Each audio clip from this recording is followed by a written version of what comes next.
तो स्टूडेंट्स, पिछले video lecture में हमने पूर्ण प्रतियोगिता में कीमत निर्धारण का अध्ययन किया था। पूर्ण प्रतियोगिता के अंतर्गत हमने फर्म का संतुलन की विवेचना की थी। इस वीडियो लेक्चर में हम एकाधिकार में कीमत तथा उत्पत्ति निर्धारण, pricing and output under monopoly की चर्चा करेंगे। विद्यार्थियों, हमने बाजार के विभिन्न रूपों की चर्चा करते समय एकाधिकार की चर्चा की थी। सामान्यतः एकाधिकार की कुछ विशेषताएं होती हैं। एकाधिकार में वस्तु का अकेला उत्पादक होता है और जहां पूर्ण प्रतियोगिता में उद्योग में बहुत सारी फर्में समरूप वस्तुओं का उत्पादन करती हैं, वहीं एकाधिकारी एक अकेला उत्पादक होता है और फर्म और उद्योग में कोई अंतर नहीं होता। विद्यार्थियों, एकाधिकार के लिए एक पदार्थ का एक उत्पादक अथवा विक्रेता होना एक आवश्यक शर्त है और यह उत्पादक चाहे एक व्यक्तिगत स्वामी के रूप में हो सकता है, चाहे एक साझेदारी फर्म के रूप में हो सकता है, अथवा मिश्रित पूंजी कंपनी के रूप में हो सकता है। यदि एक पदार्थ को उत्पादित करने वाले बहुत सारे उत्पादक हैं तो ऐसी स्थिति में या तो पूर्ण प्रतियोगिता होगी या एकाधिकारात्मक प्रतियोगिता होगी। इसके अलावा एकाधिकार के अंतर्गत एक विक्रेता अथवा एक उत्पादक होना ही काफ़ी नहीं है। इसके लिए यह आवश्यक द्वितीय शर्त है कि एक फर्म के द्वारा उत्पादित पदार्थ के निकट स्थानापन्न क्लोज सब्स्टिट्यूट उपलब्ध नहीं होते। यानी वस्तुओं की जो तिरछी लोच है वह शून्य होती है। वस्तु की दूसरी स्थानापन्न वस्तु उपलब्ध नहीं होती। जैसे मान लीजिए टूथपेस्ट बनाने वाली कंपनी है, उसमें विभिन्न जो उत्पादक हैं, फर्में हैं, विभिन्न ब्रांड वाले टूथपेस्ट बनाते हैं, तो वहाँ पर एकाधिकार नहीं हो सकता क्योंकि वहाँ पे कई फर्में होती हैं। टूथपेस्ट के निकट स्थानापन्न वस्तुएं जैसे कोलगेट, पेप्सोडेंट, फॉरेंस, बिनाका इत्यादि बहुत सारे ब्रांड उपलब्ध होते हैं, लेकिन एकाधिकार के अंतर्गत वस्तु का क्लोज सब्स्टिट्यूट उपलब्ध नहीं होता।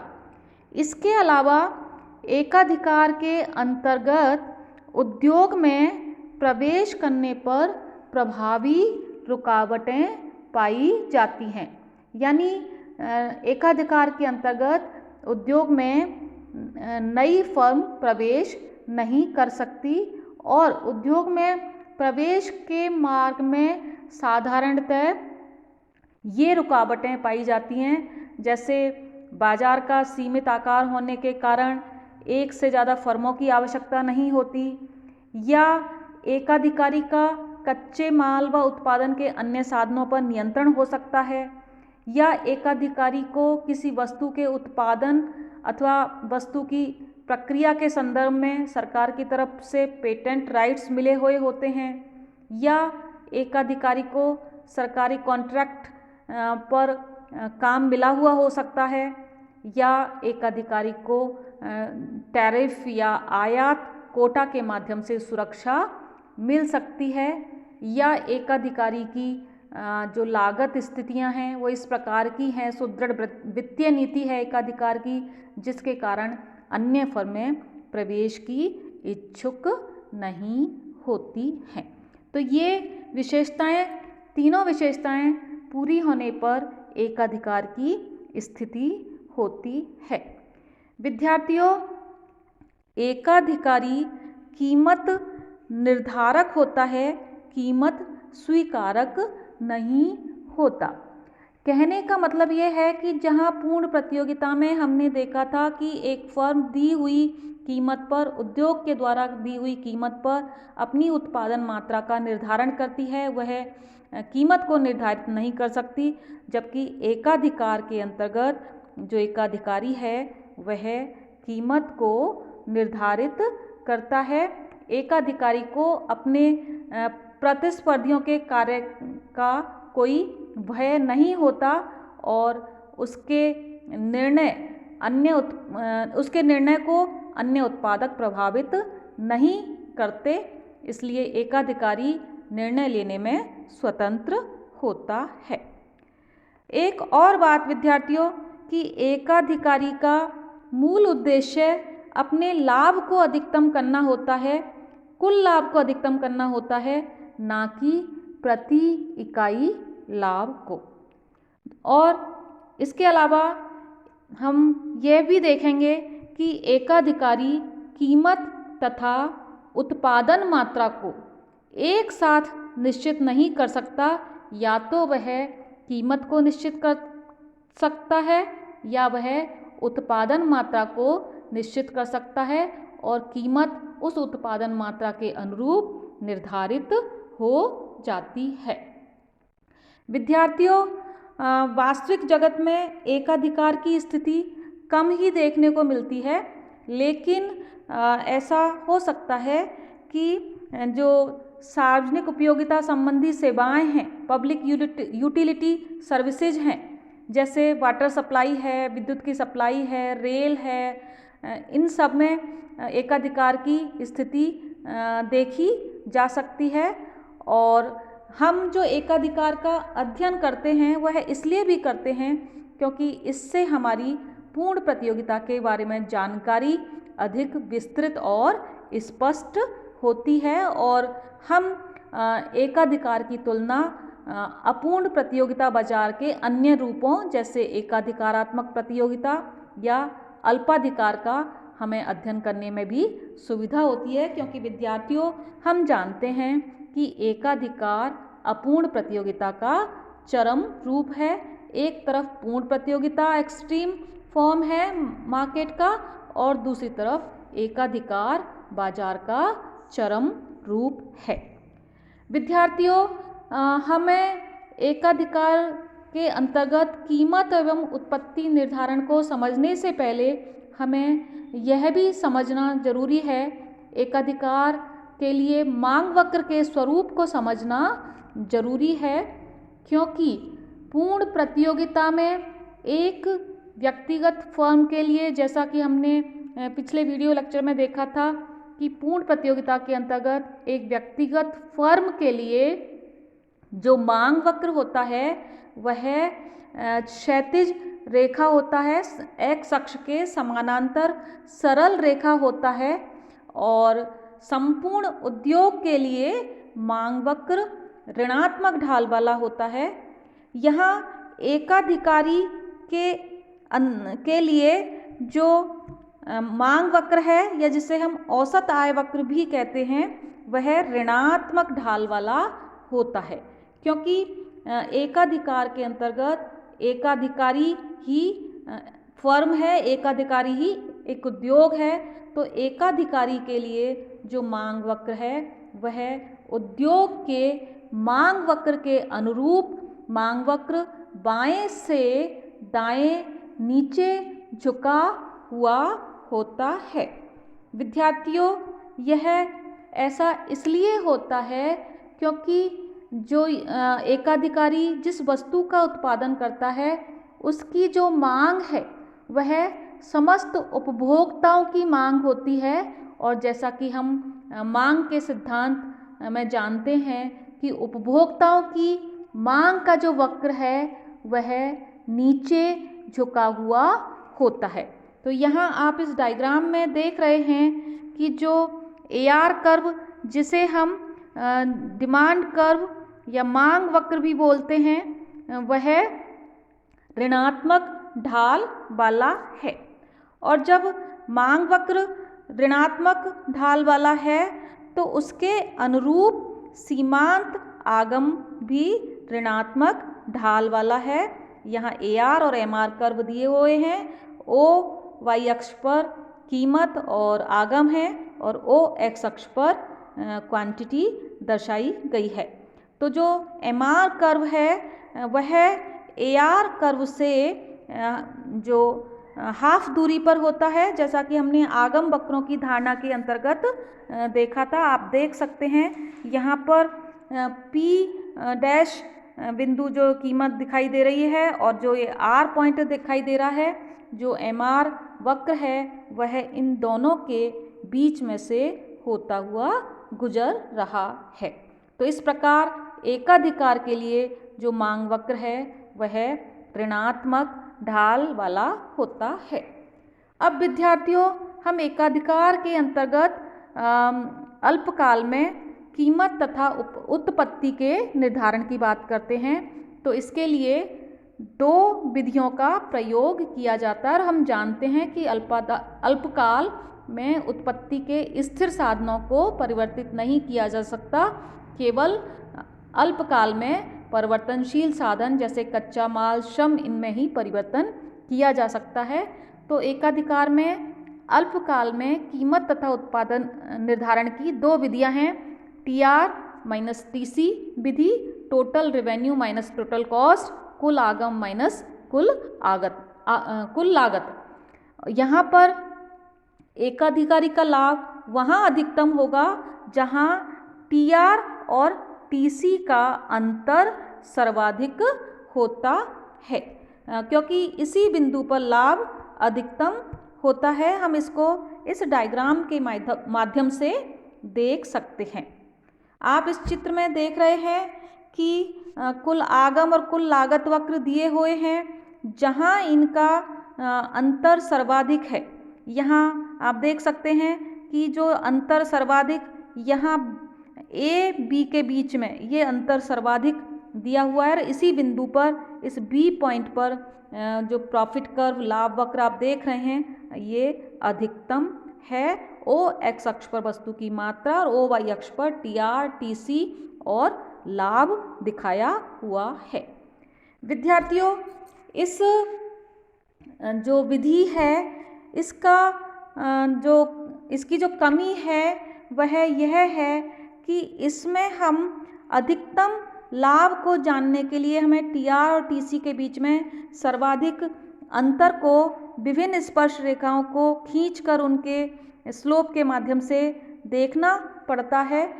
एक निश्चित रूप से बिंदु हमें इसमें प्राप्त नहीं होता है और इसके अलावा इसमें प्रति इकाई लाभ और प्रति इकाई कीमत को ज्ञात करना संभव नहीं होता है। इसलिए TR माइनस TC की यह विधि अधिकतम उत्पत्ति और लाभ निर्धारण का एक निश्चित बिंदु नहीं दे पाती है।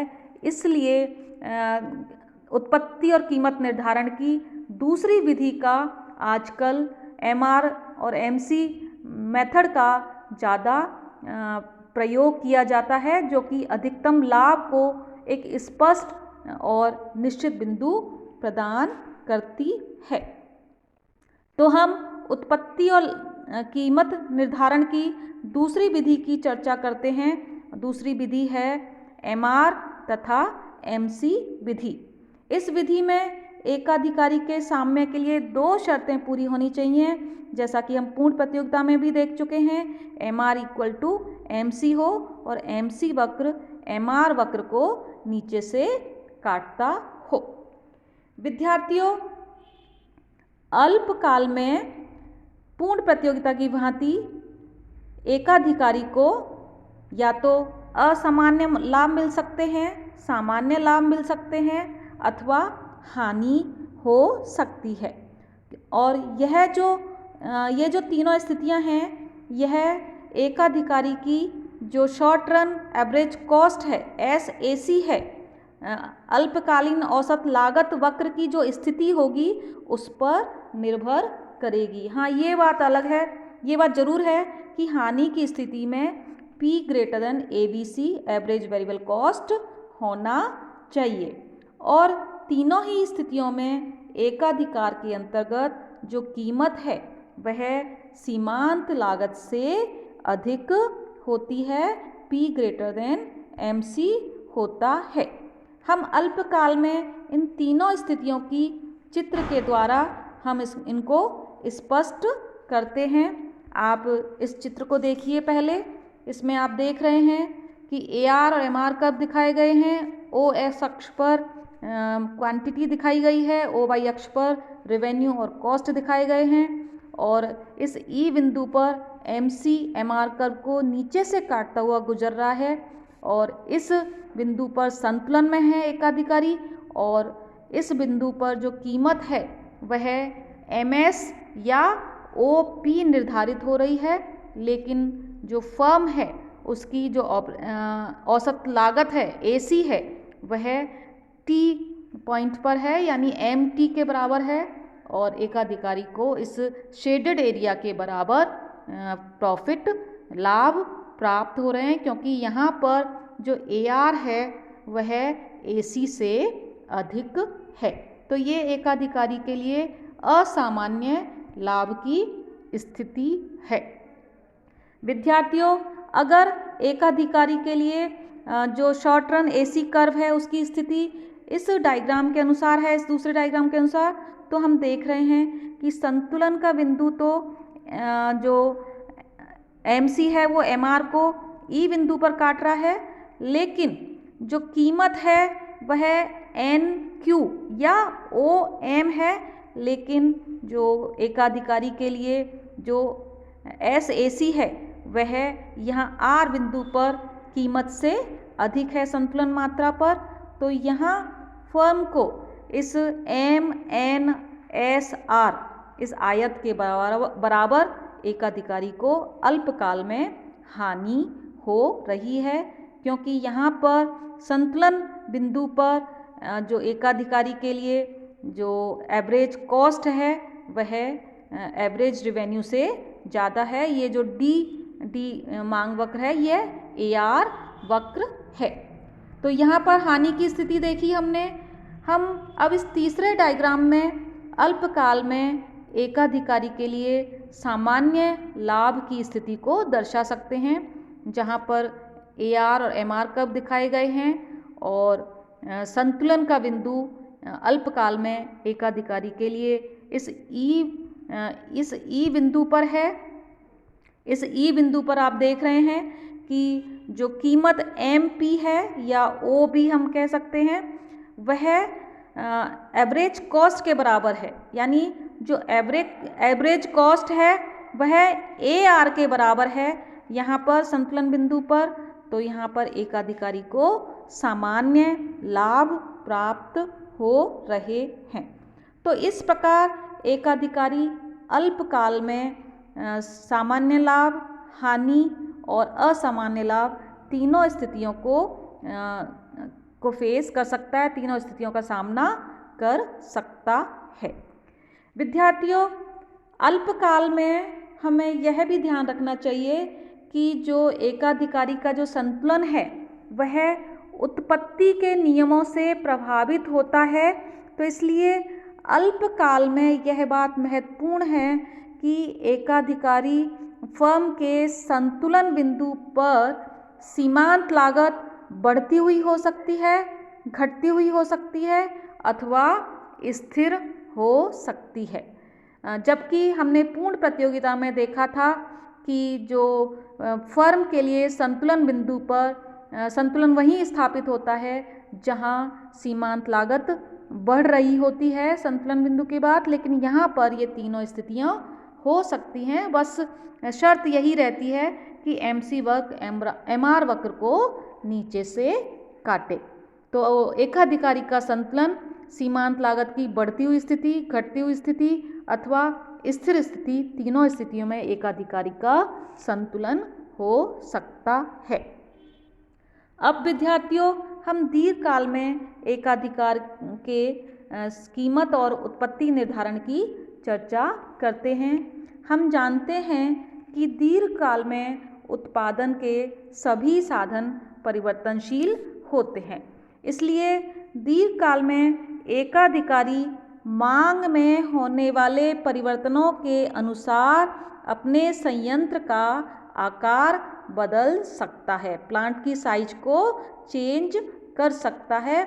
इसलिए दीर्घकाल में एकाधिकारी का साम्य वहाँ होता है जहाँ LMC इक्वल टू MR होता है, long run marginal cost equal to marginal revenue होता है।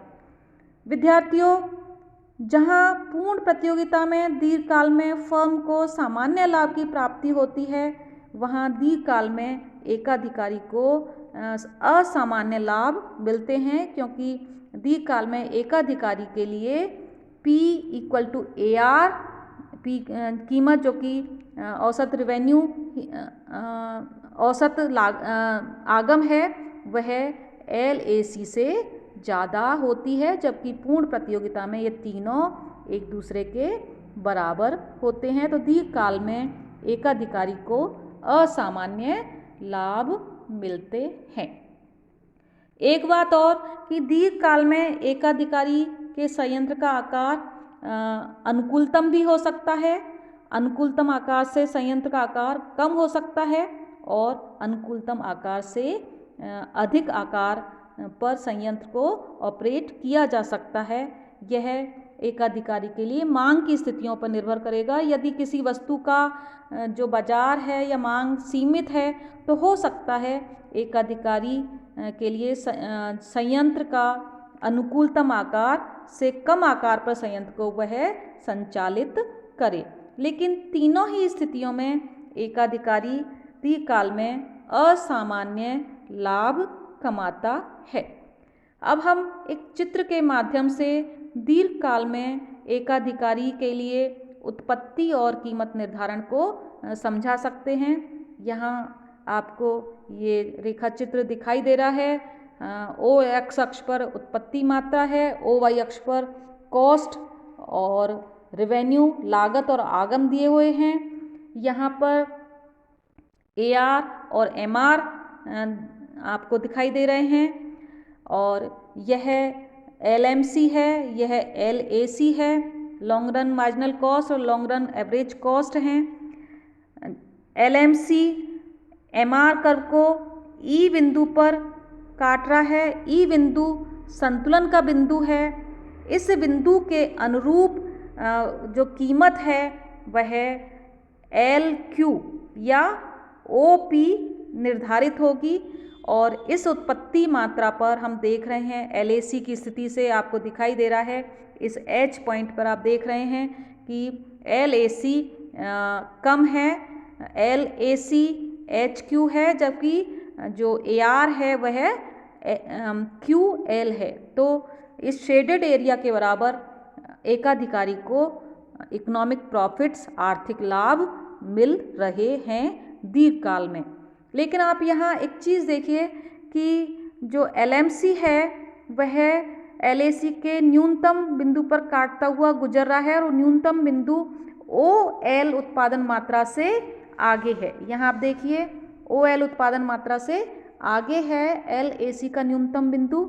इसका मतलब है कि एकाधिकारी दीर्घकाल में जो संयंत्र का अनुकूलतम आकार है उससे कम आकार पर संयंत्र को ऑपरेट कर रहा है, लेकिन फिर भी एकाधिकारी को यहाँ पर असामान्य लाभ मिल रहे हैं। तो विद्यार्थियों, इस प्रकार एकाधिकार में हमने दीर्घकाल के अंतर्गत एकाधिकारी के संतुलन की स्थिति को देखा है। ये हम जो डायग्राम जिसकी चर्चा कर रहे हैं वहाँ इसमें एकाधिकारी अनुकूलतम से कम आकार पर संयंत्र को ऑपरेट कर रहा है। हो सकता है दीर्घकाल में एकाधिकारी अनुकूलतम आकार पर संयंत्र को ऑपरेट करे या अनुकूलतम से अधिक आकार का संयंत्र हो सकता है। तीनों स्थितियों में जो लाभ है वह है उसको सामान्य से अधिक मिलता है। विद्यार्थियों, हमने अभी आपको बताया था कि एकाधिकार के अंतर्गत एकाधिकारी या तो कीमत को निर्धारित कर सकता है और उत्पत्ति मात्रा को स्वतंत्र छोड़ना होता है, या उत्पत्ति को निर्धारित कर सकता है और कीमत उत्पत्ति मात्रा के अनुरूप निर्धारित होती है। तो यहाँ भी आप देख सकते हैं कि ई पॉइंट पर उत्पत्ति मात्रा OL निर्धारित होने के पश्चात, OL उत्पत्ति मात्रा निर्धारित होने के पश्चात संतुलन में जो कीमत है वह AR कर्व के अनुरूप TL या OP निर्धारित होती है। यदि विद्यार्थियों जो एकाधिकारी है वह OP कीमत को निर्धारित करना चाहता है तो उत्पत्ति उसके अनुरूप OL हो सकती है, और यदि कोई अन्य कीमत निर्धारित करता है तो उत्पत्ति मात्रा उसके अनुरूप होगी। एकाधिकारी उत्पत्ति और कीमत दोनों को एक साथ निर्धारित नहीं कर सकता। तो इस प्रकार हमने अल्पकाल में और दीर्घकाल में एकाधिकारी के साम्य की चर्चा की है। अब हम अगले वीडियो में एकाधिकार के अंतर्गत कीमत विभेद की, प्राइस डिस्क्रिमिनेशन की चर्चा करेंगे। अभी के लिए इतना ही काफ़ी है। Thank you. मैं समझती हूँ आपको एकाधिकार के अंतर्गत अल्पकाल और दीर्घकाल में कीमत और उत्पत्ति का निर्धारण समझ में आ गया होगा। अभी के लिए इतना ही पर्याप्त है। कीमत विभेद की चर्चा एकाधिकार के अंतर्गत अगले वीडियो लेक्चर में हम उसकी चर्चा करेंगे।